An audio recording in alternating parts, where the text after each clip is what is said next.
Цей пиріг – справжня знахідка для тих, хто не вживає глютену та цукру, адже основним його інгредієнтом є пшоно. Так, саме воно. Тому давайте не будемо тягнути і почнемо приготування цього цікавого десерту. Спершу нам необхідно підготувати родзинки. Для того, щоб вони були м'якішими у випічці та краще там засвоювалися, залийте повністю окропом і відставте приблизно на 10 хвилин. Наступний етап – це приготування нашого основного інгредієнту, а саме пшоняної каші. Перед тим, як висипати крупу до кастрюлі і починати її варити, в обов'язковому порядку промийте декілька разів її під проточною водою. Після цього заливаємо кашу окропом, накриваємо кришкою та відправляємо на мінімальний вогонь на 15 хвилин.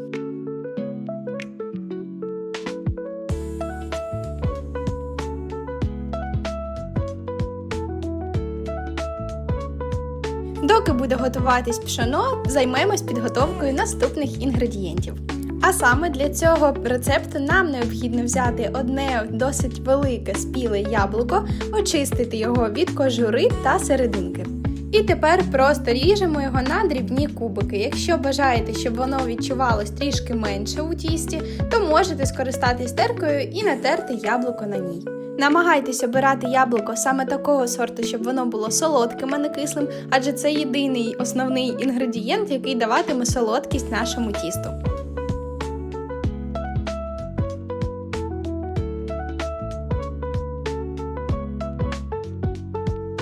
Доки ми займались яблуком, пшоно вже встигло приготуватись. Тепер нам необхідно охолодити його хоча б приблизно 5-10 хвилин. Для того, щоб трішки пришвидшити цей процес, із гарячої кастрюлі я перекладаю пшоняну кашу у глибоку миску, в якій потім і буду замішувати все тісто.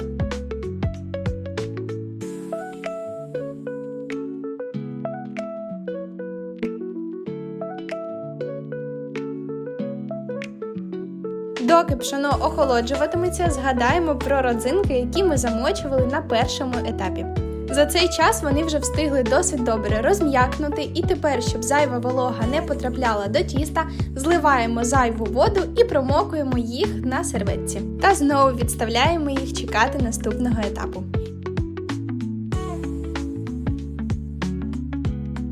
І нарешті ми приступаємо до процесу приготування самого тіста.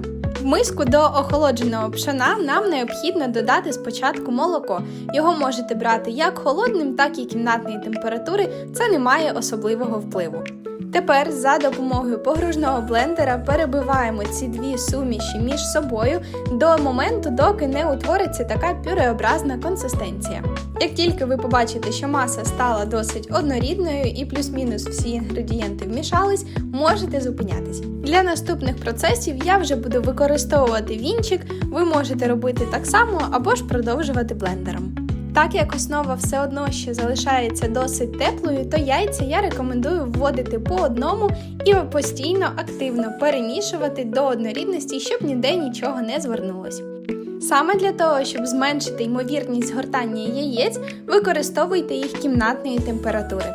Як тільки ви почнете вмішувати яйця, то може складатись враження, що тісто розшаровується, але нічого страшного, продовжуйте активно перемішувати, згодом воно знову збереться докупи. Як тільки ви побачите, що структура вашого тіста стала гладкою, можна додавати решту рідких інгредієнтів. А саме нам залишається додати розтоплене вершкове масло. Замість нього за бажанням можете використати якесь інше, до прикладу кокосове. Знову все добре перемішуємо вінчиком і додаємо решту сухих інгредієнтів, а саме корицю, розпушувач і борошно або крохмаль. Корицю можете додавати за своїм смаком, більше або менше, якщо у вас взагалі є якась непереносимість чи ви її не любите, можете не додавати. І щодо борошна, так як я хотіла, щоб цей десерт був повністю безглютеновий, я використовувала мигдальне борошно. Якщо у вас такої цілі немає, можете використати будь-яке борошно, яке у вас є, або ж замінити його на кукурудзяний крохмаль. Як тільки ви побачите, що всі інгредієнти добре розійшлись по тісту, воно стало однорідним та гладким, можете зупиняти процес перемішування. Силіконовою лопаткою дуже зручно зібрати тісто докупи, тому ще трішки проходжусь по стінках, перемішую і додаю наступні інгредієнти, а саме підготовлені родзинки та порізане яблуко. Спочатку консистенція тіста може здаватися рідкою або ж такою більш тягучою. Після того, як ви вмішаєте яблуко та родзинки, ви побачите, що воно стало трішки густішим і досить добре тримається на лопатці. Раптом ваше тісто вийшло рідшим, чим у мене, то можете додати ще трішки борошна або крохмалю, або ж навпаки, якщо вийшло дуже густим, додайте якоїсь рідини, до прикладу молоко. Відставляємо тісто в сторону і підготуємо нашу форму для запікання. Сьогодні я використовую металеве кільце діаметром 20 см і дно якого просто затягую пергаментом. Ви ж можете взяти теж якусь подібну форму або будь-яку іншу силіконову чи керамічну. Якщо ви не дуже впевнені, чи добре дістанеться пиріг із вашої форми, то можете на всякий випадок змастити бортики або дно вершковим маслом. Своє кільце я переставляю ще додатково на одне деко і вже тепер переливаю підготовлене тісто у форму.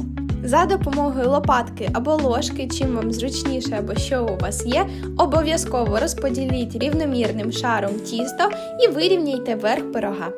Для декорування свого десерту я ще використала мигдальні пластівці. Якщо у вас їх немає, можете не використовувати або ж замінити на щось інше, до прикладу теж сухофрукти або кокосову стружку. І саме в такому вигляді ми відправляємось пектись наш десерт у завчасно розігріту до 180 градусів духовку приблизно на 35-40 хвилин. Залежно від розмірів форми, звичайно, часу може піти більше або менше, тому, як зазвичай, орієнтуйтесь індивідуально і перевіряючи пиріг на суху шпажку. Після випікання він виходить такого дуже приємного золотистого відтінку із неймовірним ароматом. Одразу після випічки десерт виходить досить крихким та м'яким, тому для того, щоб не порушити його зовнішній вигляд під час, коли будете витягати із форми, спершу повністю охолодіть його таким, яким він є. І тільки потім починаємо розгортати пергамент, тонким гострим ножем проходимось по краям форми і обережно легким рухом дістаємо. Якщо ви використовували не кільце, а якусь іншу форму, то можете або ж розрізати прямо в ній, або просто перевернути на дощечку і таким чином витягнути його із форми. Незважаючи на те, що в цьому десерті немає цукру, він виходить дійсно смачним, ніжним та солодким за рахунок яблук, а до того, яким же ще й корисним. Я впевнена, що з першого погляду чи навіть шматочка ніхто б не здогадався, з чого він приготований. Обов'язково спробуйте зробити цей дивовижний пиріг і здивуйте як себе, так і своїх близьких. Дякуємо за ваш перегляд, не забудьте поставити лайк, написати коментар із своїми враженнями та підписатись на канал, щоб не пропустити ще більше цікавих рецептів. Усім до зустрічі!